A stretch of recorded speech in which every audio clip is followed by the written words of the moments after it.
अस्सलाम वालेकुम नाज़रीन, 92 न्यूज़ टीवी पर प्रोग्राम मुकाबिल में उरूज रज़ा आपको खुशामदीद कहती है।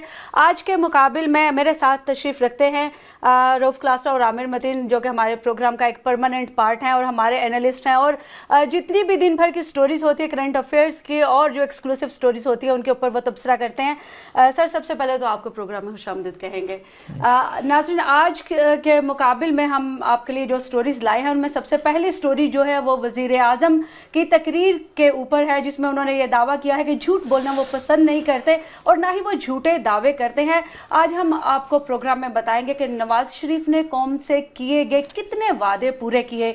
और आज के मुकाबले में हमारी दूसरी स्टोरी जो है वो भी नवाज शरीफ के बारे में ही है। उनको नैब से कुछ शिकायत हो गई हैं। उनका ये कहना है कि नैब बगैर तस्दीक के मासूम लोगों के घरों और दफ्तरों में घुस जाती है। आखिर ये मासूम लोग कौन है, आज उसके ऊपर भी बातचीत होगी। और हमारी जो तीसरी स्टोरी है वो चौधरी निसार वजीर दाखिला, आज चूँकि टेक्सला में उन्होंने रेस्क्यू 1122 के एक दफ्तर का इफ्तिताह किया और वहाँ पर उन्होंने मीडिया से बातचीत करते हुए कहा कि मीडिया दहशत गर्दों की कार्रवाइयों को अगले रोज़ अखबारात और उसी वक्त टीवी चैनल की हेडलाइंस बना देता है और जिससे दहशत गर्दों का मकसद भी पूरा हो जाता है। शिकवा उन्होंने किया है। हम अपने तजज़ियाकारों से पूछेंगे कि इस शिकवे के पीछे आखिर उनके क्या मकसद हो सकता है या वो क्या कहना चाहते हैं। और प्रोग्राम के आखिर में हम आपको बताएंगे कि हमारे कल रात के प्रोग्राम मुकाबिल में हमने पाकिस्तान के ऊपर जो कर्ज़ों का दबाव है उसके ऊपर जो एक्सक्लूसिव स्टोरी लेकर आमिर मतीन और रऊफ़ क्लासरा आए थे, उसके ऊपर MQM एक वाहिद सियासी जमात है जिन्होंने एहसास करते हुए उसकी अहमियत का आज कौमी असम्बली में ये नुक्ता उठाया और डॉक्टर फारूक सत्तार ने कहा कि अरबों रुपए माफ़ कराने वालों से वसूली की जाए, उन्होंने मुतालबा कर दिया है। और उसके बाद फिर नवाज शरीफ ने भी एक इंकशाफ किया है मुआशी पॉलिसियों के हवाले से। उन्होंने कहा कि 2.5 साल पहले भी हम दिवालिया होने वाले थे और 2.5 साल बाद भी हम दिवालिया होने वाले हैं, तो फिर आखिर उनकी मुआशी पॉलिसियों में बेहतरी क्या आई या नहीं आई, उसके ऊपर भी हम बातचीत करेंगे। लेकिन सबसे पहले हम आज जो स्टोरी सबसे पहले डिस्कस करेंगे वो है प्राइम मिनिस्टर नवाज शरीफ के उस वादे के ऊपर जिस पे उन्होंने कहा है कि वो झूठ नहीं बोलते और कौम से किए गए तमाम जो वादे हैं उन्होंने पूरे किए हैं। आमिर मतीन साहब, आप क्या कहते हैं, कौन से वादे पूरे किए अभी तक नवाज शरीफ ने? मेरा ख्याल है सियासतदान जो है वो वादे करते हैं और वो एक वतीरा ही होता है, पर ज़ाहिर है पिछले 30 साल में से 22 साल जो है मुस्लिम लीग जो है पंजाब में और जो है 3 दफ़ा ज़ाहिर है इस्लामाबाद में जो है वो वज़ीर आज़म रहे हैं। तो इसमें दौरान में जो पाकिस्तान का जो भी अच्छा तो ज़्यादा नहीं हुआ, बुरा ही हुआ है, उसमें काफ़ी सारा डिस्क्रेडिट उन्हीं को ही आता है जो यहाँ पावर में रहे। और ज़्यादातर क्योंकि पाकिस्तान में सबसे ज़्यादा टेन्योर जो है जुल्फ़िकार अली भुट्टो साहब से भी ज़्यादा और जितने जनरल यहाँ पे डिक्टेटर हैं उनसे भी ज़्यादा इस वक्त पाकिस्तान में टेन्योर जो है ना वज़ीर आज़म नवाज शरीफ का रहा है। सो जो आज हमारे जो भी बुरे हालात हैं या चीज़ खराबियाँ हैं उसकी ज़िम्मेदारी का काफ़ी हद तक क्रेडिट या डिस्क्रेडिट जो है ना वो मियां नवाज शरीफ साहब को देना पड़ता है। तो मैं मौजूदा इस दौर की सिर्फ बात करूँगा कि हमें आने से पहले वो जो सिर्फ बाकी जो छोड़ दे 3 मेन मसले थे और जो मैं समझता हूँ आज भी है। एक दहशतगर्दी का है, एक इकॉनमी का है और सबसे ज़्यादा तो बिजली का था। हर आदमी को बैठा हुआ था कि जी बिजली तो ये 6 माह में पूरी करनी थी, तो आज 3 साल होने को है और अभी भी वो बड़ा क्लेम करते हैं कि जनाब 4 घंटे की बिजली कमी हो गई है। और दावे तो बहुत ज़्यादा हैं, अभी हम श्योर नहीं है कि 2018 तक भी ये बिजली का बहरान मुकम्मल होगा या नहीं होगा। इफ्स एंड बट्स के साथ दहशतगर्दी की भी रोज़ हम बहस करते रहते हैं कि अभी वो मसाइल रहते हैं उसके ऊपर। मेरा आज आप चौधरी निसार के हवाले से इशू करना चाह रही हैं कि अभी बहुत तशनगी रहती है। और इकोनॉमी में जिस तरह हमने कल बात की कि वो वर्ल्ड बैंक की एक प्रेसिडेंट की स्टेटमेंट पकड़ लेते हैं कि जनाब वो हमारी तारीफ कर गया। जो इकोनॉमी के जो असल मराहल हैं, जिस तरह कल से हम लेके बैठे हुए हैं कि जनाब कर्जों की सूरत हाल बड़ी बुरी है, फसलें हमारी ठीक नहीं जा रही, ग्रोथ नहीं हो रही, रोज़गार नहीं निकल रहा। सो वो अपनी पसंदीदगी के जो उनको सूट करते हैं वो फैक्ट एंड फिगर ला के वो एक बना देते हैं कि आपको एक जन्नत का एक नज़ारा सा दे देते हैं, मगर हालात उस तरह के नहीं है जो कि फैक्ट जो बता रहे हैं। सो ये बस वादे हैं, बस वो मियाँ साहब कर गए। मियाँ साहब कर गए। मियाँ साहब के बहुत सारे वादे थे जो उन्होंने कौम से किए थे। इलेक्शन 2013 से पहले भी उन्होंने कहा कि हम कशकोल तोड़ देंगे, हम पाकिस्तान की लूटी हुई दौलत जो बैरून मुल्क में इकट्ठी की गई है बैंकों में वो भी वापस लाएंगे, और बहुत सारे वादे थे। आप क्या समझते हैं उन्होंने अब तक कौन से वादे जो कौम से अब तक किए थे पूरे किए? आमिर साहब ने खैर वो ठीक बात की है कि सियासतदान पैदा ही वादे करने के लिए होता है। ठीक है, अगला स्टेज जो होता है ना कि वादे पूरे किए जाएं, वो सियासतदानों पे अप्लाई नहीं करता। ये मैं उस लाइटर टोन में नहीं कह रहा, मैं सीरियस टोन में कह रहा हूँ। ठीक है, वो लीडर्स होते हैं जो कौम से वादे करते हैं और पूरे करते हैं। अगर आप समझते हैं कि नवाज शरीफ साहब लीडर हैं, आसिफ अली जरदारी साहब लीडर हैं, इमरान खान साहब लीडर हैं, इन्होंने वादे कर लिए तो पूरे कर लेंगे। इमरान खान साहब को भी हम देख रहे हैं जिस तरह वादे किए थे, अब उनके फॉलोअर्स खुद ही हमें उल्टा बता रहे होते कि खान साहब ने फलां चीज़ें की, आप उस पर बात करें। जो पहले बात सुननी पसंद नहीं करते, जो कि अच्छी चीज़ है कि उनके फॉलोअर्स एक वो कल्ट नहीं है, कोई ब्लाइंड उनके फॉलोअर्स नहीं है। सो इमरान खान साहब जैसा बंदा भी अगर मजबूर हो जाए कि जो वादे करे और उन पे वो कर लें, उससे बैकआउट हो जाएं, यू टर्न ले लें, और अभी उन्होंने पावर में आना है। ये सिर्फ केपीके की हद तक बात हो रही है। अभी तो वो कहते हैं ऊंट ने अभी पहाड़ के नीचे आना है, अभी उन्होंने इस्लामाबाद पहुंचना है, यहाँ हुकूमत करनी है, बाकी उन्होंने आके मसाइल देखने हैं। आपको याद है कि आसिफ अली जरदारी साहब ने एक बहुत बड़ी डील उन्होंने लिख लिया था, वादा करना चलो तो जबानी करते हैं ना। तो जरदारी साहब ने तो मरी में जो एक मुआहदा हुआ था जजेस को रेस्टोरेशन का किया था 2013 में पावर में आने के बाद नवाज शरीफ साहब से, उसमें तो लिख के उन्होंने मुआहदा किया था कि जनाब हम वापस आएंगे, जजेस को बहाल करेंगे। और सबसे बड़ी रुकावट उसके सामने जजेस की बहाली के सामने जरदारी साहब बन गए थे। जब उनसे पूछा गया कि हिज एक्सीलेंसी ये आप क्या कर रहे हैं, अपना वादा किया था, तो उनका मशहूर ज़माना कौल है, उन्होंने कहा जनाब ये जो वादा था कोई कुरान की कोई आयत तो नहीं थी कि जिसको हम बैठ के कोई वो नहीं हो सकती थी, तो बस कर लिया कर। ये पाकिस्तानी पॉलिटिक्स को मैं कहता हूँ दरिया को कूजे में बंद कर दिया था जरदारी साहब ने। ओवरऑल हम सब के करेक्टर को, ये सिर्फ जरदारी साहब का मसला नहीं है। शायद हो सकता है कि मैं भी कहीं पे बहुत सारी इस तरह की चीज़ें करता हूँ, मैं भी वादे करता हूँ, मैं भी तोड़ता हूँ, लेकिन आपका इम्पैक्ट आपका कितना आता है। मेरा वादा तोड़ने का इम्पैक्ट क्या आता है? 10 लोगों पे, 20 पे, 50 पे, 1 लाख रुपए, अगर 1 लाख उस पे लोगों पे, 10 लाख वट एवर।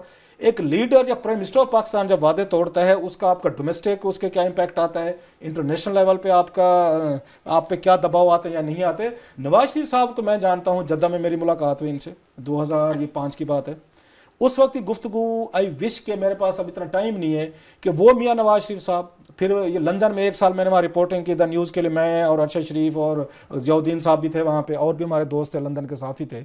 उनकी वो गुफ्तगू अगर किसी दिन मैं बैठ के उस दौर के अखबारात निकाल के लें, अपने रिसर्च टीम के जिम्मे लगाता हूँ, अगर थोड़ी सी हम मेहनत कर लें, जो कि करेंगे। जब मियाँ साहब ने इंटरव्यूज़ देने शुरू किए थे जद्दा से और लंदन से, एक तो पहले वो डर के मारे देते नहीं थे, कि जद्दा में तो बात ही नहीं करते थे खौफ के मारे। मैं खुद विटनेस हूँ, 3 दिन मुझे लगे थे उनको राजी करने के लिए, बात कर ले मुझे। और ख्वाजा आसिफ साहब और चौधरी निसार अली खान साहब मेरे सिफारशी थे कि जनाब अब रऊफ के साथ इंटरव्यू कर लें। आखिर तय ये हुआ था कि मैं बात कर लूँगा लेकिन मुझे कोर्ट नहीं करेंगे, आप अपनी तरफ से कहानी लिखेंगे। ये खौफ का आलम ये था जनाब मुशर्रफ दौर का। मैं विटनेस हूँ, चौधरी निसार अली खान और ख्वाजा आसिफ मेरे जामिन बने थे, और 3 दिन के एफर्ट के बाद वो राजी हुए। ये एक नवाज शरीफ साहब वो भी थे, वो डरते थे जी कि मैंने उनके साथ डील की हुई है और वो सऊदीज जो है नाराज़ हो जाएंगे, खुद कहा था उन्होंने। फिर लंदन में 1 साल मैंने देखा वहाँ पे रिपोर्टिंग करने गया, वहाँ पे मियाँ नवाज शरीफ साहब ने ज़्यादा वादे किए। और मैं ज़ाती तौर पर समझता हूँ कि मियाँ साहब ने जो वादे लंदन में किए थे, अरशद शरीफ उसके गवाह हैं, जियाउद्दीन साहब उसके गवाह हैं, उनमें से उन्होंने तमाम वादे पाकिस्तान पहुँच के तोड़े। एक ही बता दे तो बाकी तो जैसे उन्होंने कहा लंबी उसमें लिस्ट है। एक वादा ये था कि जनाब जिन लोगों ने जनरल मुशर्रफ से हाथ भी मिलाया है, लीव अलोन के वजीर रहे हैं, इकट्ठे रहे हैं, नहीं रहे, वो तो लंबी कहानी है। ये अल्फाज होते थे कि जिन लोगों ने जनरल मुशर्रफ से हाथ तक मिलाया है हम उनको करीब भी नहीं आने देंगे। और जब ये वापस आए थे और मेरे जैसे भोले लोग ये ऐसी बातों में आ गए थे, चक्कर में आ गए थे कि मियाँ साहब ठीक कह रहे हैं, इनकलाब आएगा, नई कहानी होगी। सबसे पहला टिकट जो उन्होंने दिया था 2007 के उसमें 2008 के इलेक्शन में, वो जहद उन्होंने हामिद साहब को सियालकोट से MNA के दिया था, जो 3 नवंबर 2007 की इमरजेंसी के आर्किटेक्ट थे, ड्राफ्ट लिखने वाले थे। उस दिन मुझे एहसास हुआ और मैं कि यार ये तो किसी और दुनिया की कहानी होती है, दावे होते हैं, वादे होते हैं। साहब उन्होंने आज ही कहा कि वो झूठ नहीं बोलते, और उन्होंने कहा कि जब तक जान को खतरा ना हो तब तक झूठ नहीं बोलना चाहिए, लेकिन अगर जान को खतरा हो तो झूठ बोलना जायज़ है। लेकिन ये भी उन्होंने कहा कि वो झूठ नहीं बोलते।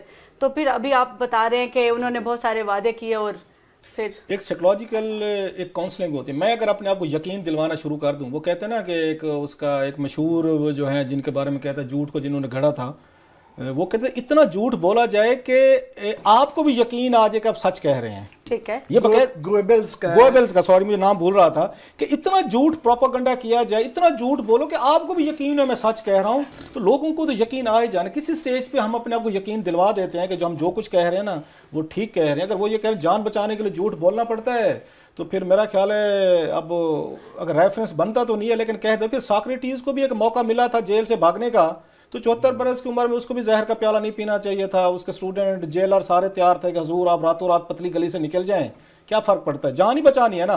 तो सॉक्रेटिस ने अपनी जान नहीं बची, जहर का प्याला पिया, ये और बात है, आज भी जिंदा है हजारों साल पहले। मियां साहब समझते हैं जान बचाने के लिए झूठ बोल लेना चाहिए, इट्स अप टू मियां साहब। लेकिन अभी उनकी जान को क्या खतरा हो सकता है कि वो आमिर साहब से जरा पूछे ना जरा थोड़ा सा इनसे जरा। ये आपसे बिल्कुल इस सवाल का जवाब लेते हैं नाज़रीन, लेकिन यहाँ पे वक्त हो गया एक छोटे से ब्रेक का, कहीं मत जाइएगा। ब्रेक से जब हम वापस आएंगे तो आमिर साहब से इस सवाल का जवाब जरूर लेंगे। वेलकम बैक नाज़रीन, प्रोग्राम मुकाबिल में आपको खुश आमदीद कहते हैं। आमिर साहब, आज नवाज शरीफ ने अपनी तकरीर में नैब के बारे में भी कुछ शिकायत और कुछ एतराज़ात उन्होंने इजहार किया है उसका, और उन्होंने ये कहा कि नैब बगैर तस्दीक के बेगुनाह लोगों के दफ्तर और घरों में घुस जाती है, पहले वो तस्दीक कर लिया करे। तो नवाज शरीफ का इशारा किन मासूमों की तरफ है? हम तो ये उम्मीद कर रहे थे कि हम यहाँ पे रोना रोते रहते हैं कि जनाब नैब इफेक्टिव नहीं है, नैब कोई काम नहीं कर रही है, तो हम ये समझ रहे थे कि हुकूमत की तरफ से ये आएगा कि जी नैब को हम ठीक कर रहे हैं, और पार्लियामेंट में हम सुनते रहते हैं कि कानून भी बन रहा है सारा। तो सडनली उनका ये कह देने से एक तो मैं समझता हूँ नैब में थोड़ी सी जान पड़ेगी कि पता नहीं वो क्या कर रहे हैं, हमें तो कोई एक भी हाई प्रोफाइल केस नहीं पता जिसमें वो किया। पर मेरा ख्याल है उसके पीछे स्ट्रेटजी शायद 2-3 रीज़न मेरे जहन में आते हैं। एक तो थोड़ा सा पीपल्स पार्टी को वो ना थोड़ा सा टोन डाउन कर रहे हैं कि जनाब ये मुकाबला ना थोड़ा सा उस तरफ दोबारा जा रहे हैं कि जरा आसिफजारी का फौरन बयान भी आ गया कि नहीं नैब के अलावा एफआईयू को भी जरा कंट्रोल करें।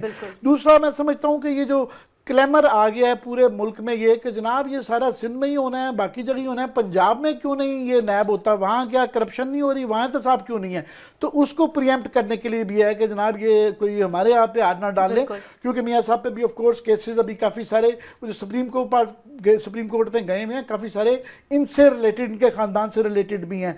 तीसरा मैं समझता हूँ कि ये रिसेंटली LNG के ऊपर एक छोटा सा एक केस इंक्वायरी खुली है, और शाहिद खाकान अब्बासी साहब का रवैया 1-1.5 माह पहले मैंने उनसे एक प्रोग्राम में पूछ लिया था, और उनका है ये कहाँ से आया, किसने किया। अभी मैं दूसरे प्रोग्राम में कल परसों सुन रहा था, वो कह रहे हैं मुझे तो पता ही नहीं है कि वो कौन सी इंक्वायरी है नैब भी, फिर वो उन्होंने साफ ही कह दिया कि वो गलत है, बिल्कुल है। और उनका इस तरह तहमकाना किस्म का रवैया था कि how dare they do that, कि ये नैब ने किया कैसे है। तो वो छोटी सी इंक्वायरी में बेचारे किसी ने हौसला करके एंग्रो की डील में, जिसके सारा पाकिस्तान को नज़र आ रहा है कि उसमें रियासत ने और हुकूमत ने अपने मुफाद कवर नहीं किए, कि 6-8 माह में वो पैसे पूरे करके ले जाते हैं और 15 साल तक वो प्रॉफिट लेके जाते हैं। बड़े ही सवालात हैं, ये मेरे सवालात नहीं हैं, उस नैब की रिपोर्ट के अंदर हैं, और उस रिपोर्ट को 1 महीने में वो उनको मिली नहीं है फॉर एग्जांपल। तो मेरा ख्याल थोड़ा सा उसको भी नैब को करने के लिए, पर जो लार्जर क्वेश्चन आता है जो क्लासा साहब मेरा बेहतर बना सकेंगे, जो ये कहते रहते हैं हमेशा कि यार ये बंद कर दें नैब को, हम तो कहते हैं ना प्राइम मिनिस्टर खुश हैं, PMLN खुश नहीं है, पीपल्स पार्टी खुश नहीं है, कोई पार्टी भी खुश नहीं है, तो फिर हम तो यही कहते हैं कि फिर बंद कर दें। क्लास साहब मैं आपकी इस पे टेक चाहूंगा। क्या नैब का फिर? नैब के बारे में मेरी जो राय है साफ ज़ाहिर है वो अनपॉपुलर है, नैब में भी अनपॉपुलर होगी, बहुत सारे पॉलिटिशियन जो हैं उनमें भी अनपॉपुलर होगी। जो बात नैब से पूछी जानी चाहिए कि नैब ऐसा कौन सा काम कर रहा था जिससे नवाज शरीफ सब नाराज हो गए। बिल्कुल ठीक है, अब तक 6 महीने से ज़्यादा हो गए, बल्कि आज ही मेरी उस पर बात हो रही थी हमारे 6 बजे के खबरनामे में बीपर में, मुझे उन्होंने लिया होता। तो ये सवाल मैंने उस वक्त भी उठाए कि मुझे एक बात समझा दें कि नैब ने कोई ऐसा क्या कर दिया है कि मियाँ साहब डर गए। नैब अल्लाह के फजल से वो एक लॉन्ड्री शॉप है, ठीक है, आप जाएं, कपड़े आपके धुले हुए नहीं हैं, आप उनके पास तशरीफ़ ले जाएं, वो आपको बिठाएंगे, इज्जत करेंगे, आपसे कुछ पैसे लेंगे, इज्जत के साथ आपको घर भेज देंगे, क्लीन चिट दे देंगे, वो क्लीन चिट ले लेंगे। नैब ने कितने लोगों को पिछले, मुझे बता दें, जब हमने एक स्टोरी की हुई है पहले अपने एक शो में कि 30-30 रुपए इन्होंने पटवारियों तक से लिए हैं, ये केसेस उनकी सेटलमेंट हो रही थी। नैब ने करप्शन को पाकिस्तान में प्रमोट किया है, ख़त्म नहीं किया। जो कहते हैं ना कि इन्होंने आके ख़त्म किया, मेरे साथ बैठ के वो थोड़ी सी डिबेट कर ले कौन सा ख़त्म किया। 100 मेरा ख्याल 80 के करीब केसेस पेश हुए हैं, ठीक है, अब सुप्रीम कोर्ट में 6 महीने पहले हुए थे ना। मुझे बता दें उनमें से किसको नैब ने पकड़ा है? मियाँ साहब, बल्कि नैब को तो आज उनको शिकायत करनी चाहिए थी कि मियाँ साहब हमने इतना आपके साथ तामुन किया है, आप पे केसेस आपके चल रहे हैं, हमने मेगा जो आपको लिस्ट पेश की उसमें है इसहाक डार साहब पे केसेस, उसके बाद जरदारी साहब पे केसेस, गिलानी साहब पे केसेस, राजा परवेज अशरफ साहब पे केसेस, अमीन फहीम साहब पे केसेस, नेम एनीबॉडी जिस पे केसेस हैं जो पावर में रहे हैं, अपने ऊपर भी तो केसेस चल रहे हैं, मुझे अपना किरदार भी मशकूक है। मुझे वही तो मैं बता रहा हूँ, किरदार हो तो मशकूक हो ना, वो तो बात की बात है, पहले किरदार तो बनाए ना, इंटेग्रिटी तो दिखाए ना, पहले स्ट्रांग विल तो दिखाए ना कि हम कुछ करने वाले हैं। मैं अगर आज नैब चेयरमैन होता तो मैं तो उल्टा मियां नवाज शरीफ साहब के खिलाफ प्रेस कॉन्फ्रेंस करता और पूछता कि हिज एक्सीलेंसी हमने कितना तामुन किया आपके साथ, हमने कभी आपको टच नहीं किया, हमने कभी इसहाक डार को टच नहीं किया, हमने जरदारी साहब को कुछ नहीं कहा, हमने गिलानी साहब को कुछ नहीं कहा, अब फिर भी हमसे नाराज हैं। आज नैब का गिला बनता था जो नवाज शरीफ की प्रेस कॉन्फ्रेंस हुई है। जितना तामुन इस मुल्क में नैब ने पॉलिटिशियंस के साथ किया है, उन्होंने जनरल मुशर्रफ के साथ किया है, उन्होंने आके इवन पीपल्स पार्टी दौरे हुकूमत में किया है। मेरा ख्याल है नैब से बेहतर फ्रेंडली अकाउंटेबिलिटी टूल पाकिस्तान में नहीं बना। अभी FIA जो है जितनी बुरी है, नीचे जा गिरी है, वो कुछ ना कुछ टाइट कर लेती है, ये बताऊं मैं, वो जो चीखें निकलवा देती है 2-4, जिस तरीके से भी निकलवाती है। ये जो नैब है आपका, इसने पहले 6 महीने जनरल मुशर्रफ के थे, उसमें कुछ काम किया और फिर जनरल मुशर्रफ साहब के सर पे चढ़ गया कि मैंने मुल्क पे करना इक़्तिदार, मुझे सियासतदानों की जरूरत है। फिर चौधरी को उन्होंने मुकदमे खर्च आके खारिज किया। एक लंबी लिस्ट है कि उसके बाद ये फैसल सालेह हयात पे केसेस थे, आफ्ताब शेरपो पे थे, उसमें मिलिट्री ऑफिसर्स थे, तो उसमें रिटायर थे, सर्विंग थे। सो नैब जो है, इसको जो बात आमिर ने की है, इसको बंद कर दें तो भी कोई फर्क नहीं पड़ता और चलता रहे तो भी कोई फर्क नहीं पड़ता। लिहाजा नहीं लगता कि पाकिस्तान पीपल्स पार्टी को और हुकूमत को नैब इकट्ठा ला रहा है, एक पेज के ऊपर ला रहा है? क्योंकि आज जरदारी साहब ने भी, जैसा अभी आमिर साहब ने भी कहा कि जरदारी साहब ने भी ये कह दिया, और वो नवाज शरीफ जो है वो भी जरदारी साहब के हमनुमा बन गए। एक बात अरूज है, वो कहते हैं ना पंजाबी की जो वो एक बड़ा खूबसूरत वो है कि गलिया हो जान सुनिया तो विच मिर्जा यार फिरे।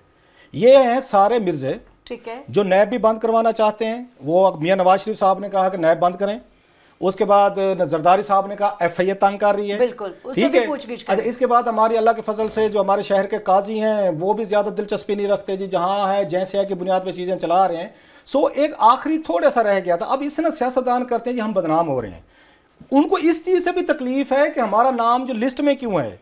ये आपकी पार्लियामेंट का कोई अकाउंटेबिलिटी का वहाँ कंसेप्ट खत्म हो गया। पब्लिक अकाउंट्स कमेटी हम खुद देख चुके हैं कि वहाँ पे क्या, वहाँ पे तमाशा हो रहा है। नैब आपके सामने है।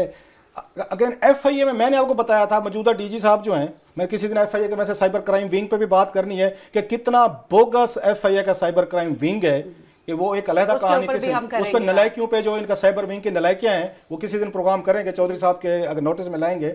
सो नैब हो या ना हो, NAB has badly fail to deliver. कोई नैब का बंदा आना चाहता है, चेयरमैन साहब आना चाहते हैं, हमारे साथ बैठ के बहस कर लें। इन्होंने लोगों को बाज़ दफ़ा इन पे इल्ज़ाम लगते थे कि इन्होंने किडनैपिंग फॉर रैंसम की हैं, बहुत सारे बेगुनाह लोगों को उठाया है, उनके घर बिचवाए हैं इन्होंने, उसमें इन्होंने हिस्से लिए हैं, पैसे लिए हैं, और मेरे पास सबूत है इन चीज़ों के। वो भी हम किसी दिन अपने किसी प्रोग्राम में शेयर करेंगे। अच्छा क्लासरा साहब, ये जो नवाज शरीफ को आज नैब के ऊपर एतराज़ात जो उन्होंने वो शो किए हैं, वो कहीं ऐसा तो नहीं है कि नैब शायद पंजाब में जो डॉक्टर आसिम है या जो पंजाब के उज़ैर बलोच है या सोलत मिर्ज़ा है, उनके खिलाफ कोई हाथ डालने जा रही है?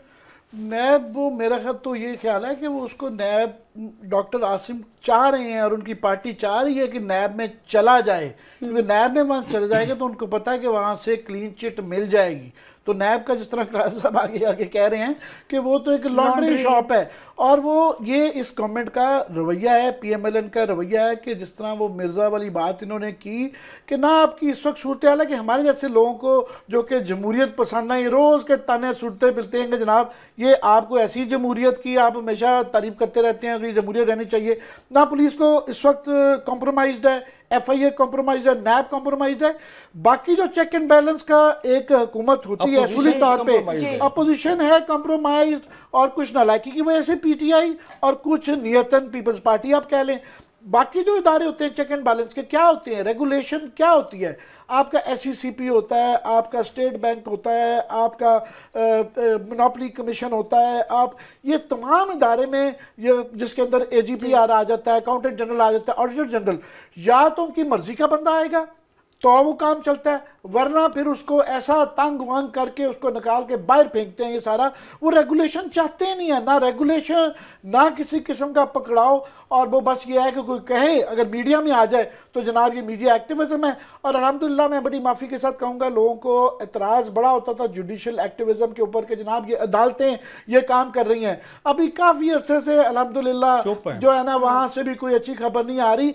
ऐसे मुआशरों में जुडिशल एक्टिविज्म की ज़रूरत होती है जहाँ सिस्टम कॉम्प्रोमाइज़ हो जाते हैं, हाईजैक हो जाते हैं, मैनिपुलेट हो जाते हैं। And if there ever was a situation in this country it is now, it's totally been hijack. मुझे याद है, अगर आपने ब्रेक पे नहीं जाना, कि नैब के यहाँ पे चेयरमैन जो माजी में रहे हैं ना, मैंने खुद आंखों से देखा है, ये वहां पे खड़े होकर मुल्ज़िमों का दिफा कर रहे होते। सुप्रीम कोर्ट ऑफ पाकिस्तान में कई दफा इनको चीफ जस्टिस ने कहा, उसने कहा आप प्रोसिक्यूशन आप एजेंसी हैं, इन्वेस्टिगेटिव एजेंसीज हैं, हम जिस पे हाथ डालते हैं आप आके उसका दिफा करते हैं। बस जरदारी साहब का सारा दिफा जो है केसेस का, उन्होंने जाके सुप्रीम कोर्ट में ये नैब करती रही। अब उन्होंने सारे का सारा, उनकी फाइलें गायब हो गई हैं, उनका खत्म कर दिया, फाइलें गायब हो गई जरदारी साहब के मुकदमे की। इससे ज्यादा नैब हुक्मरानों की क्या खिदमत कर सकता? मैं तो हैरान हूं कि मियां साहब नाराज हो गए। मियां साहब नाराज हो गए। अभी नाज़रीन वक्त हो गया है एक ब्रेक का। ब्रेक के बाद जब हम आएंगे तो हम बात करेंगे वज़ीर दाखिला चौधरी निसार की आज के जो तकरीर उन्होंने की, जो उन्होंने खिताब किया, उसके बारे में। कहीं मत जाइएगा।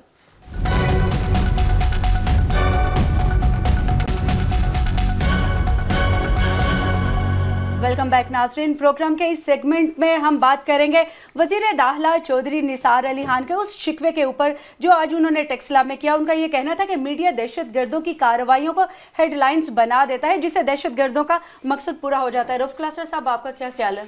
मैं चौधरी साहब की इस बात से एग्री करता हूँ। हमारा मीडिया जो है, चलो मैं अपनी बात कर रहा हूँ, मैं कह लेता हूँ ताकि बाकी ना नाराज़ हो जाए। हमारी बड़ी सेंसिटिव होते हैं, बड़ी ईगोज़ होती हैं हमारी मीडिया के लोगों की। मैं अगर बात करना उसमें करूंगा कि चौधरी साहब ने बात की, सच्ची बात की, चौधरी निसार अली खान ने, अगर मुझसे पूछें, बिल्कुल जायज़ बात की उन्होंने कि हमें एक ऑफ कोर्स मीडिया को नेगेटिव स्टोरी चाहिए होती है, ये तो है, इसमें बहस नहीं है। ये असल काम शुरू हुआ था जनरल मुशर्रफ के दौर से, क्योंकि जनरल मुशर्रफ साहब को 7-8 साल हो गए थे, कोई अपोजिशन नहीं थी, बीबी नहीं थी, नवाज शरीफ नहीं थे, पूरे का पूरा यहाँ पे एक फील्ड डे था, मीडिया उनके साथ मिला हुआ था, मुशर्रफ साहब के साथ सब। तो लोगों में जो एक फ्रस्ट्रेशन थी उसको कोई आके कोई यहाँ पे बयान नहीं कर पा रहा था, कोई उसको एक्सप्लेन नहीं कर पा रहा था, रेजिस्ट नहीं कर पा रहा था। उस वक्त जो रेजिस्टेंस हुई वो लाल मस्जिद के क्यों हमें पैदा हो गए थे, नोइंगली कि लाल मस्जिद में इश्यूज आ रहे हैं, रीजन के उन्होंने रेजिस्ट करना शुरू कर दिया था मुशर्रफ को, रियासत को। बहुत सारे लोगों ने बम्बिंग शुरू कर दी, उसको भी आके हमने रोमांटिसाइज करना शुरू कर दिया, रीजन के मुशर्रफ के खिलाफ जदोजहद कर रहे हैं, लड़ रहे हैं। एक ट्रेंड बना है वहाँ से कि आपने ऐसी खबरों को और ऐसी चीज़ों को, मुझे ज़ाती तौर पर पता है कि बहुत सारी चीज़ें हुकूमत ने बैन की हुई हैं कि फलां ऑर्गेनाइजेशन का नाम नहीं देने, इन लोगों को आपने खबर नहीं देनी, हम फिर भी कर रहे हैं। सो इस पे मैं समझता हूँ कि ये सिर्फ ये चौधरी निसार अली खान का मसला नहीं है, ये हम सब का मसला है कि टेररिज्म को, टेररिस्ट एक्टिविटीज़ जो रिलेटेड इश्यूज़ हैं उनको ग्लोरीफाई करने की, उनको ज़्यादा ओवर प्रोजेक्ट करने की मेरा ख्याल है ज़रूरत नहीं है। हम नहीं अफोर्ड कर सकते कि पहले आपने अलकायदा को हमने खड़ा किया, उनको बड़ा हमने ऊपर चढ़ाया, फिर उसके बाद TTP को चढ़ाया, फिर हमने लश्करों को हमने उनको चढ़ाया, फिर मुजाहिदीन हमने खड़े किए, अब अल्लाह के फजल से आजकल हमने दाइश को खड़ा करना शुरू कर दिया है। और मैं एग्री करता हूँ लास्ट उस पर बात कि पाकिस्तान में दाइश का एज सच कोई उसका वजूद नहीं है, ठीक कह रहे हैं। सिंपली जो लोकल ग्रुप्स हैं जिन्हें बैनर चाहिए होते हैं, मसलन अगेन कभी उनको अलकायदा का बैनर चाहिए, कभी उनको TTP का चाहिए, कभी लश्कर का चाहिए, कभी जैश का चाहिए,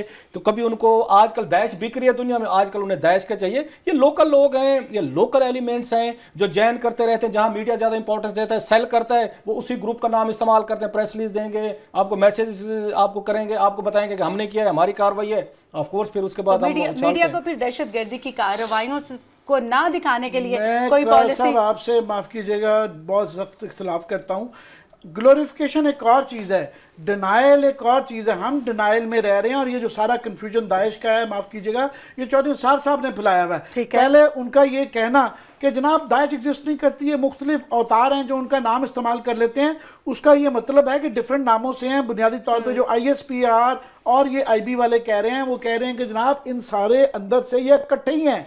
दाइश का नाम बिल्कुल जो उसमें इवन पकड़े गए थे जमात दावा के लोग भी, तो लोकल है ना सर, वो लोकल एग्जैक्टली वही तो कह रहा हूं। एलिमेंट्स पाकिस्तान में हैं डिफरेंट नाम से, डिनाइल में तो नहीं जाया जा सकता। पहली बात, दूसरा ये है कि वो एक टाइम वाप में फंसे हुए हैं, उनका ये जो घूम फिर के एक शुरू हो जाता है सिलसिला कि पुराने उसे पीपल्स पार्टी ने क्या किया 15 साल से किया। एक फ़र्क है पीपल्स पार्टी के दौर में और आज के दौर में। पीपल्स पार्टी में अगर वो करना भी चाहते थे, उस वक्त एक साहब थे, उनका नाम था जनरल कियानी, जो कि होने नहीं देते थे। उस वक्त फौज की पॉलिसी और थी।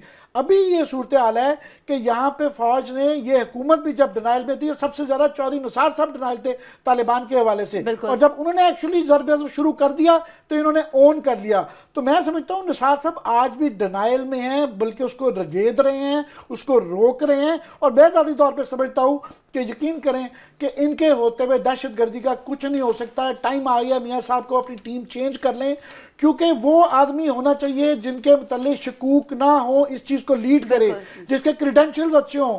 चौधरी निसार साहब के तालिबान के हवाले से भी क्रेडेंशियल्स ठीक नहीं थे। एक नाम बता दें जिसके क्रेडेंशियल्स हों और जिस पे वो इंटीरियर मिनिस्टर बन सके, आप तजवीज़ कर दें। नहीं, मैं समझता हूँ मियाँ साहब को अपनी सारी टीम की एक बिल्कुल ये 2.5 साल में वो जो उन्होंने कहा था शुरू में, जो वादों की हमने बात की थी, वादे उन्होंने क्या क्या तोड़े।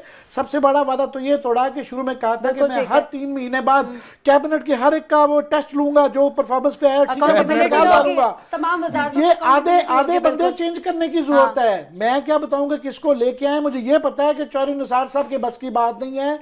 ये खुद हमदर्दी रखते हैं तालिबान के साथ, सख्त अल्फाज हैं, और ये खुद हमदर्द हैं इन लोगों के, इनके होते हुए नहीं हो सकता। अभी नवाज शरीफ साहब ही की बात हम कर रहे हैं, जैसे कि अभी आमिर ने भी कहा, नवाज शरीफ साहब ने उनके 2.5 साल गवर्नमेंट में जो कर्जे माफ कराए गए, कल आप एक बहुत बड़ी और एक्सक्लूसिव स्टोरी लेके आए थे, जिसपे आज डॉक्टर फारूक सत्तार ने भी कौमी असम्बली में कहा कि उन कर्जों की जो वसूली है वो ली जाए, उन्होंने मुतालबा कर दिया। आप क्या कहेंगे इस पे? इस पे बेहिसी का आलम देखें, और मैं जरा मायूस करना चाहता हूँ पीटीआई के सपोर्टर्स को। ठीक है, रात हमने कहा क्योंकि जेन्युइन अपोजिशन का दावा तो ये करते हैं। आज मुझे बताया सेशन था वहाँ पे, ठीक है, कौमी असम्बली का, हमने रिपोर्ट किया, हमने ब्रेक की स्टोरी हमारे यहाँ पे ये खबरों में चलती रही है। ये भी नहीं कह सकते। अच्छा, मैं ट्विटर पे मैंने शेयर किया, बहुत सारे पीटीआई के लोग सोशल मीडिया पे किया, बहुत सारी वेबसाइट्स ने इसको स्टोरी को पिक किया है, जो बड़ी यहाँ पे वो बिल्कुल उन्होंने इस पार्ट की कटिंग करके वो दिया है, बिल्कुल उन्होंने दिखाई है, सारी चली है। ये नहीं कह सकते मैं पता नहीं था। क्या किसी पीटीआई के बंदे ने खड़े होकर बात की है? एक का नाम बता दें। इनकी बेहिसी अगली देखें। रात हमने पब्लिक अकाउंट्स कमेटी का बताया कि पब्लिक अकाउंट्स कमेटी में इतनी बड़ी इंपॉर्टेंट चीज़ें आ रही हैं। इस शहर में 2 लोग मौजूद थे, आज ये पीटीआई के एमएनएज दोनों हैं, आज वहां पे पब्लिक अकाउंट्स कमेटी की मीटिंग में नहीं गए। शफकत महमूद साहब यहीं पे थे। सुनते हैं जरा कि कितनी सीरियस है आपकी पीटीआई। और आरिफ अलवी साहब को मैंने एक बैठा टीवी टॉक शो में बैठा हुआ देखा है। वो टीवी टॉक शो के लिए आरिफ अलवी साहब के पास टाइम है, शफकत महमूद। अच्छा, पता क्यों नहीं गए? मैं बता रहा हूँ प्रायोरिटीज क्या है। ये जो इन्होंने उम्मीदें लगा रही है ना तरीके इंसाफ से, अल्लाह के फजल से उन पर जरा पानी डालें। हम इसलिए कह रहे हैं ताकि कल को आपको झटके ना लगे, आपको शॉक्स ना लगे। मसलन ये क्यों नहीं जाते पीएससी की मीटिंग में? आज 4 लोग बैठे हुए थे, वो आएंगे जब बात करेंगे। रीजन ये है कि एक लॉ के तहत अगर कौमी असम्बली का इजलास हो रहा हो या सेनेट का, जो मेंबरान होते हैं कमेटी के, अगर कमेटी का इजलास भी हो रहा है जैसे पीएससी का हो रहा था, आपको सेशन अलाउंस मिलता है, कमेटी की मीटिंग का अलाउंस नहीं मिलता। हाँ बिल्कुल। इन लोगों की आप बेहिस्सी देखें, लालच देखें कि हमारे एमएनएज जो हैं ये इसलिए कमेटी मीटिंग में पीएससी में बहुत सारे एमएनएज आज मौजूद नहीं थे कि इनको अलाउंस नहीं मिलता। मतलब पैसे नहीं मिल रहे हैं हमें, ये पैसों के लिए काम करना है आपने। अच्छा, आपको सेशन अलाउंस मिल रहा है, सो इसलिए बहुत सारी मीटिंग जो है डिस्करेज की जाती हैं। उन दिनों में ना रखा जाए जब सेशन होता है, हालांकि पैसे बच सकते थे। आज खुर्शीद शाह साहब थे, दीगर लोग थे, लेकिन जो आपके तरीके इंसाफ के 2 बड़े लोग हैं जो पीटी वो शामिल नहीं हुए, ये पीएससी के मेंबर थे, वो नहीं गए और शहर में थे। आरिफ अलवी साहब भी यहीं पे थे, शफकत महमूद साहब भी थे। एक चीज, दूसरी बात इनसे पूछने वाली ये है कि हमें जरा समझा दें, आज यहाँ पे इजलास में फारूक सितार ने बात तो की है, उठाइए बात। ये पीटीआई वाले किधर गए हैं जो अपोजिशन का दावे करते थे मुकमुका हम नहीं करेंगे? 22 अरब रुपए पे इन लोगों ने कुछ पूछा है या नहीं पूछा? एक तो चीज़ उस पर है। आपको मैं थोड़ा सा बता दूं, जो हमारे इन्होंने आकर रिसर्च की, हमने उस पर स्टोरी पे फर्दर की है कि टेक्सटाइल मिल 35 टेक्सटाइल मिलों ने कर्जा माफ करवाया है 22 अरब में। 35 टेक्सटाइल मिल्स हैं सर, इसमें 5 शुगर मिल्स हैं जिन्होंने कर्जे माफ कराए हैं, इस पे कॉर्पोरेशन एक है उन्होंने करवाए हैं। मैं सिंपली आपको, अच्छा, एक बहुत बड़ी कंपनी हमने कल बताई थी एमएससी थी, 1 बिलियन 48 करोड़ पे उन्होंने माफ करवाया। सो अच्छा, डीएचए इसमें एक उसके साथ भी मामलात कुछ थे, उनके पैसे आ रहे हैं, माफ हुए हैं, या कोगन वगैरह कोई इस तरह का नाम आ रहा है। अच्छा, टेक्सटाइल मिल्स हैं, उन्होंने बड़ा पैसा माफ करवाया है। सो मुझसे सवाल जो पूछना है, और आमिर साहब से भी जरा पूछें, और मैं अपने पीटीआई के यूथ से पूछना चाहता हूं कि हजूर हमारी तो बैशिंग आप करते हैं जी, हम बड़ी जाती करते हैं जी, बड़े ये नए लोग हैं। पीटीआई से 2 सवाल पूछें। आज पब्लिक अकाउंट्स कमेटी की मीटिंग थी, दोनों एमएनए जो मेंबर हैं शहर में थे, नहीं गए अटेंड करने क्योंकि अलाउंस नहीं मिलना था इनको। आज इतनी बड़ी स्टोरी ब्रेक की हुई है कि 22 रुपए का कर्जा माफ हुआ है।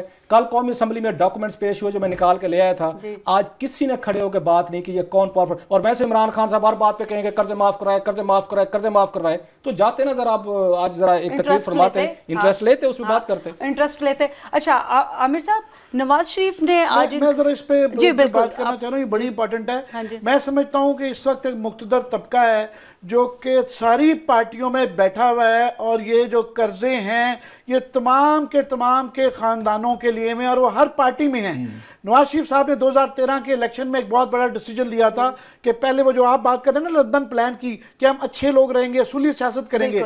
फिर उन्होंने कहा पावर में रहना बड़ा जरूरी है, तो इलेक्टेबल्स, वो लोग जो कि इलेक्ट हो सकते हो जैसे कैसे जिस मर्जी पार्टी के हों, लूले लंगड़े सब इकट्ठे कर लिए गए। उसके बाद पीटीआई ने भी उन्हीं के प्लैंक पे गए कि जनाब हमें भी उनके, वो पीटीआई के अंदर तबका हावी हो गया जिसने कहा कि जनाब ये सूली छोड़ें, हमें इलेक्टेबल्स चाहिए, तो वो भी इलेक्टेबल्स पे चले गए।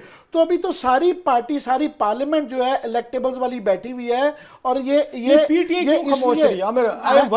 मैं इसलिए कह रहा हूँ 22 रुपए का डाका, पीटीआई भी उसी रविश पे जा चुकी हुई है। पीटीआई के अंदर भी उनके भी रिश्तेदारों ने कर्जे लिए हुए हैं, वो भी नहीं बोलेंगे इस वक्त। इमरान खान किधर है? वो जो हर बात पे कहते थे कर्जे माफ हुआ है, माल को लूट गए, आप एमएनए हैं, आप वहां पे बैठे हुए हैं। इमरान खान साहब माफ कीजिएगा, पार्ट टाइम एक पॉलिटिशियन है जो कि 8 बजे के बाद वो वैसे भी अवेलेबल नहीं होते, पार्लियामेंट वो बिल्कुल नहीं आते हैं, एक्सरसाइज का टाइम अपना है, टीवी का टाइम अपना है, वो टाइम पूरे होंगे, वो फुल टाइम पॉलिटिशियन ही नहीं है। और जो ऑपोजिशन का किरदार है वो कौन अदा करेगा? For that matter Asif Zardari साहब भी दुबई में पार्ट टाइम रूलर हैं, और मियां साहब का भी जो है वो वाला काफी सारा, वो भी वीकेंड पे अगर लाहौर ना जाएं या लंदन महीने में 1-2 दफा ना जाएं तो we are stuck with part time leaders. मैं आगे भी ये कहता रहता हूं, हमारे यहाँ फुल टाइम पॉलिटिशियन रह ही नहीं गए हैं। बिल्कुल ठीक है नाज़रीन, यहाँ पे वक्त हो गया है एक छोटे से कमर्शियल ब्रेक का, कहीं मत जाइएगा।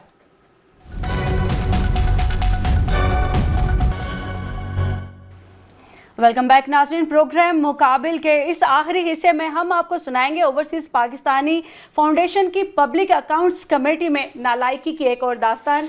और उस सिलसिले में मैं चाहूँगी कि रऊफ क्लास्टर साहब जो हैं वो क्वेश्चन पूछेंगे। हमारे साथ टेलीफोन लाइन पर मौजूद हैं सेनेटर अनवर बेग। सर आपको प्रोग्राम में खुश आमदीद कहेंगे।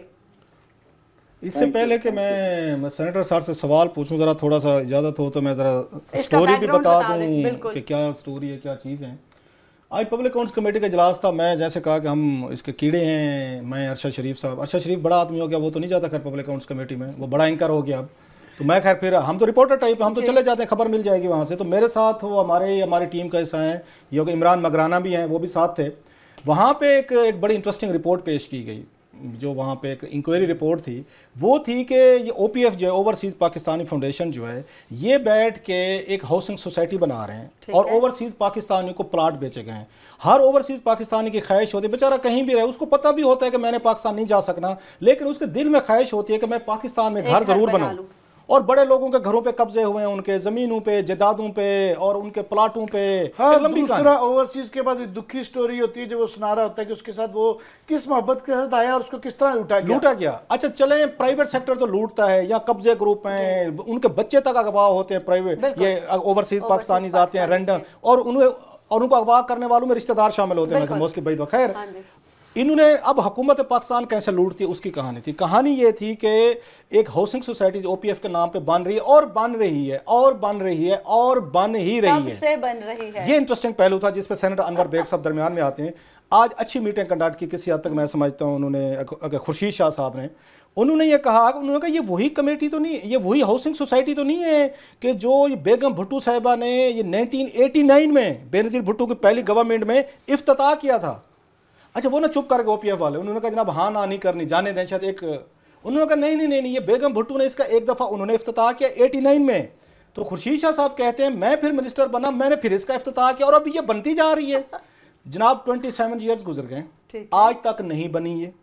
और इन लोगों के वहाँ 5000 प्लाट थे, लोगों से इन्होंने पैसे लिए हैं, चीज़ें ली हैं। और जो इंटरेस्टिंग किस्म का कमेंट पास किया कि उन्होंने कहा जनाब जितनी डिले हुई है उससे हमें ज़्यादा फ़ायदा हो रहा है, हम 7.5 अरब रुपया ओवरसीज से कमा लेंगे। ज़रा सुने, मजीद लूटेंगे। 27 साल बाद भी वो ये उम्मीद रख के बैठेंगे 7 अरब रुपए का हमें प्रॉफिट होगा, अगली बात उन्होंने ये कही जो पता चली कि पाकिस्तान के जितने हिस्सों में भी ओवरसीज़ के लिए वो बन रही हैं, वहाँ पे इनकी हाउसिंग सोसाइटी अल्लाह के फजल से कोई एक भी कंप्लीट नहीं है। एक और आप सफ़ेद हाथी पाला हुआ है हमने OPF की शक्ल में, कोई काम नहीं है। जो सवाल पूछा महमूद अचकज़ई ने, जिसमें अनवर बेग साहब आते हैं इनसे सवाल पूछते हैं, उन्होंने पूछा ये बताएं 27 साल हो गए, अरबों खरबों आपने लगा दिए, ज़ाय हो गए, सब कुछ हो गया, लोगों को प्लान, किसी ने इंक्वायरी की अपने दरमियान की किसकी वजह है? OPF ने जवाब दिया जी हमने कोई इंक्वायरी नहीं की 27 सालों में। उस पर एक ने कहा, उन्होंने कहा जनाब अनवर बेग साहब जब सेनेटर थे उन्होंने एक अदा इंक्वायरी की थी। महमूद अचकज़ई का सवाल था, महमूद अचकज़ई ने कहा कि चलें वो तो सेनेटर थे ना, आपने कुछ की या नहीं की? तो सिर्फ सेनेटर अनवर बेग साहब ने 27 सालों में एक इंक्वायरी की थी इसकी। तो मैं जरा इनसे पूछ लेते हैं अगर इजाजत दें आप। जी बेग साहब जी अस्सलाम वालेकुम। वालेकुम सलाम। सर टाइम हमारे पास थोड़ा होगा लेकिन आपसे ब्रीफली पूछेंगे। आपके बारे में पब्लिक अकाउंट्स कमेटी में कहा गया है कि आप अकेले एक सेनेटर थे जिन्होंने इस हाउसिंग सोसाइटी के बारे में इंक्वायरी की थी। कोई बताएंगे आपको क्यों शौक चढ़ गया, जहां पे 27 सालों में और किसी ने इंक्वायरी नहीं की, आपको बैठे बैठाए क्यों ये तकलीफ होगी कि नहीं जनाब पूछा जाए कि ये हाउसिंग सोसाइटी क्यों नहीं बनी? और उसका बना क्या फिर? आपका क्या बनना क्या था? तो बेग साहब का जो बनना था आपका तो पता नहीं क्या बना, इंक्वायरी का क्या बना? वो साहब और मसीह साहब ये सिलसिला ऐसा है कि 2004-2005 गालिबन का सन था जब मैं ये ओवरसीज पाकिस्तानी और मैन पावर डिवीजन का जो सब कमेटी थी उसका मैं मेंबर था। और ये कमेटी के अंदर ये बात आई इसके ऊपर, और उसके अंदर जब पता चला कि इसके अंदर काफी करप्शन हुई है तो सेनेट कमेटी ने कमेटी मुझे बना के और मुझे OPF के हेड ऑफिस भेजा गया कि भाई आप इसको इंक्वायरी इसकी करें और आप हमें रिपोर्ट सबमिट करें। तो वहां पे मैंने कोई 5-6 मीटिंग्स की और मैं तो हैरान हो गया जब 2005 की मैं बात है, 15 साल पहले इन्होंने लोगों से पैसे लिए थे और अब 10 साल उस बात को भी हो गए तो 25 साल हो गए कि लोगों से पैसे लिए। लोग कई ओवरसीज पाकिस्तानी बेचारे इंतकाल कर गए और ये जो जमीन इस्लामाबाद की है ये आधी जो जमीन है ये माफियाज के पास है, जो लैंड ग्रैबर्स हैं उस एरिया के। और जब इनसे पूछा गया कि भाई आपने रिलीज क्यों नहीं कराई, वो कहते हैं जी वो सब पुलिस से मिले हैं, ये मिला हुआ है। कहने का मकसद ये है कि OPF वाले भी एकदम ढीले थे, हो सकता है ये भी करप्ट हो। और मैं तो देखें ब्लेम उसको करूंगा जो इस मिनिस्ट्री को हेड करता था। आई मीन मुशर्रफ के जमाने में गुलाम सरवर साहब थे तो अटक से MNA, आजकल PTI के वो मिनिस्टर रहे, फिर खुर्शीद शाह साहब खुद मिनिस्टर रहे, शेख रशीद साहब मिनिस्टर रहे, शेख रशीद मिनिस्टर थे इसके नवाज शरीफ दौर में जी शेख रशीद भी मिनिस्टर रहे हैं सर। ये 27 साल की कहानी है, 27 वजीर रहे हैं, सब ने अपना MQM वाले भी रहे हैं, MQM के फरूक सितार साहब रहे हैं मेरा ख्याल है। प्रॉब्लम देखें रऊफ साहब, मिनिस्टर तो ये 25 साल 27 साल से ये सिलसिला चल रहा है, आज तक किसी पाकिस्तानी को जमीन हैंड ओवर नहीं की, ना वहाँ गैस है ना वहाँ बिजली है। तो पॉइंट ये है कि भाई ये तो मैं समझता हूँ कि नैब को केस दे दिया जाए। और अब बेग साहब खुदा के लिए वी आर सिक ऑफ नैब। आपने प्रोग्राम नहीं देखा, हम सारा यही रोना रो रहे थे कि जब नैब के पास चला जाता है हमें कोई और तरीका बताएं, वो इसलिए भी तकलीफ होती है कि उसके अलावा तो और कोई डिपार्टमेंट नहीं है।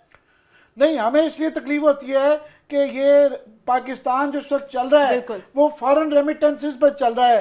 अगर ये $12 बिलियन ना भेजें तो ये मुल्क चलता नहीं है। उन लोगों के साथ ये धोखा, पिछले 25 साल से ये धोखा, नैब हम रोना रो चुके हैं, कुछ नहीं बनता, तो किसका ये बेचारे दरवाजा खटखटाएं? देखिए आपकी बात 100% करेक्ट है, या FIA को दे या नैब को। उसके अलावा आप खुद मुझे बताइए और कौन सी इन्वेस्टिगेशन एजेंसी पाकिस्तान में, ये दो ही तो रह गई हैं। अगर आप पे जिस पे भी भरोसा है उसको दे के, मैं ये समझता हूँ। नवाज शरीफ साहब ने आज कहा है, बेग साहब आप उनकी पार्टी के मेंबर हैं, नवाज शरीफ साहब ने कहा है उन्होंने नैब को कि बिल्कुल अफसरों को हरासा करने से दूर रहें। आप कह रहे हैं नैब को केस दे दें। मियां साहब ने तो आज बड़ी सख्ती से आज कह दिया नैब को कि दूर रहे, नहीं तो हम कुछ स्टेप्स उस पर सोचेंगे। राहुल साहब इसके अंदर तो ब्लेटेंट करप्शन है, ब्लेटेंट करप्शन है इसके अंदर। ये जब तक लोग टास्क पे या उसूली सर वजीर आजम पाकिस्तान नहीं चाहते कि नैब इसमें वो किसी कार्रवाई में शरीक हो, आप कहते हैं नैब को भेज दें। वजीर आजम पाकिस्तान गलत कह रहे हैं, आपका ख्याल है? देखिए मेरी बात सुने यार, ऐप को अगर नहीं भेजना एफआईओ को अब आप सीधा जवाब ना दीजिएगा, क्योंकि नाम नवाब आगे वजीर आजम का आ गया तो बेग साहब सीधा जवाब ना दीजिएगा। अब आप इधर उधर की मार के आप भी पतली गली से निकल जाएं। ये दो के अलावा और कौन सी इन्वेस्टिगेशन एजेंसी पाकिस्तान में, और कोई भी नहीं है। चले, अब आपने बड़ी खूबसूरती से जवाब नहीं दिया नवाज शरीफ वाला। सर आपको दाद देता हूं मैं सर। तो बस ये मैं इसका जरूर जवाब बहुत बहुत शुक्रिया सेनेटर साहब, आप प्रोग्राम में शामिल हुए। कि हमारा नैब से गिला ये रहता है कि नैब के इख्तियार में है कि जनाब ये जब किसी की इंक्वायरी की स्टेज पे चले जाएं तो उसको गिरफ्तार किया जाए, जबकि ये गिरफ्तार ही नहीं करते किसी को। तो मियाँ साहब ने उल्टा कह दिया है कि जनाब आप जो है ना गैर ज़रूरी लोगों को पकड़ लेते हैं और छापे मार देते हैं। वो कौन सा केस है मुझे तो याद नहीं पड़ता कि जिसमें उन्होंने छापा मारा और किसी को पकड़ा हो और गैर ज़रूरी। यहाँ तो लाखों और हज़ारों जो हैं वो बगैर प्रोसिक्यूशन की वजह से बच गए। मेरा ख्याल प्रोग्राम का पता नहीं कितना वक्त बच गया नहीं बच गया। एक बात आप देख लें, जनरल मुशर्रफ में और नवाज शरीफ साहब में कितनी हमआहंगी है बात चीज़ों पर कि उन्होंने जनरल मुशर्रफ साहब ने जो ही जनरल अमजद ने कुछ जाकर उनके लोगों को पकड़ना शुरू किया, जनरल अमजद को रिमूव किया, जना खालिद मकबूल को लेके आए, फिर मुनीर हफीज़ को लेके आए, फिर नवेद एहसन आया, लंबी कहानी, फिर फसी बुखारी साहब, सबके साथ मिलकर मलिया मेट कर दिया। नवाज शरीफ साहब भी अपने ही बंदा लाए थे, कमर जमान चौधरी साहब को अपॉइंट करने वाले थे, ये नवाज शरीफ साहब खुर्शीद शाह साहब थे। आज फिर उनको फील होना शुरू हो गया कि नहीं यार ये तो अपने बंदों की तरफ चल पड़े हैं तो इनको भी बंद करो। सो नवाज शरीफ साहब हूँ, जनरल मुशर्रफ हूँ, अमरीयत जहन में खड़ी है सर। माइंड सेट का नाम है कि दोनों ने अपने अपने दौर के अदवार के चेयरमैन को काम नहीं करने दिया। जनरल मुशर्रफ ने उनको नहीं करने दिया था जो उनके चेयरमैन थे, जो नवाज शरीफ साहब ने इन्होंने नहीं करने दिया। जरदारी साहब सबसे ज़्यादा वो समझदार निकले थे, वो फसी बुखारी साहब को लेके आए थे, उनकी रिकमेंडेशन आपको पता है मलिक रियाज साहब ने की हुई थी फसी बुखारी साहब की। सो आराम से उन्होंने मज़े के 5 साल उन्होंने गुजारे। नैब ने फाइलें ही गुम कर दी जरदारी साहब की, और फिर भी गिला है उसे कि वो कहते हो कि वो कि क्या वफादार नहीं है। वो कौन सा शेर है? तो मेरी शेर व शायरी कमज़ोर है, आप शेर हैं अगर आप, वो कैसा है कि फिर भी गिला कि अब वफादार नहीं है। नैब और क्या करे, बच्चे की जान लोगे क्या? मतलब इसके बाद क्या रहेगा? लेकिन पाकिस्तान में अकाउंटेबिलिटी का फिर कौन सा इदारा होगा जो काम करेगा या पाकिस्तान के लिए इफेक्टिव होगा? अकाउंटेबिलिटी जो अकाउंटेबिलिटी बेहतर हो सकती थी ना अगर पब्लिक अकाउंट्स कमेटी एक्टिव होती, मैं समझता हूँ ज़ाती तौर पर। अब यकीन करें बहुत सारी चीज़ें ठीक हो सकती थी, लेकिन क्योंकि इसमें जो रूलिंग लीड थी 5 साल पीपल्स पार्टी की करप्शन की दास्तानें अब उनके सामने खुल रही हैं, और प्रिजाइड ओवर करने वाले वही लोग हैं जिन्होंने करप्शन की हुई है। स्कैंडल उन्हीं के खिलाफ आ रहे हैं, पीएससी में वही प्रिजाइड कर रहे हैं, वही जज हैं, वही मुलजिम हैं, वही थानेदार हैं, वही जूरी, वही हैंग्समैन, सारे के सारे फैसले वो खुद कर रहे हैं। वो खत्म होगी। अपोजिशन आपकी वो अगर फ्रेंडली हो चुके। एक पीटीआई से उम्मीद थी कि ये रोला डालेगी, वो तो पीएससी में आज नहीं गए, शहर में होते हुए नहीं गए। अपोजिशन का किरदार भी नहीं कर रहे। जुडिशरी जो है, आमिर ने बात की, मैं लास्ट कमेंट करके कंक्लूड करता हूं। जुडिशरी को एक्टिव होना पड़ेगा, एक्टिव आपको करना पड़ेगा, अकाउंटेबिलिटी करेगी जुडिशरी। नहीं, आपको कम से कम रिएक्ट कर, क्योंकि कोई इदारा रिएक्ट नहीं कर रहा। उनके पास केसेस हैं, खुदा के लिए उनका तो फैसला करते हैं। 170 केसेस कल का लोन्स का नैब का उनके पास केसेस पड़े हुए, ये मेजर केसेस हैं। 180 केसेस। प्रोग्राम का वक्त यहाँ पे खत्म हो गया है। नाजरीन, हमें उम्मीद है कि आज के मुकाबिल से आपको बहुत सारी मालूमात मिली होंगी।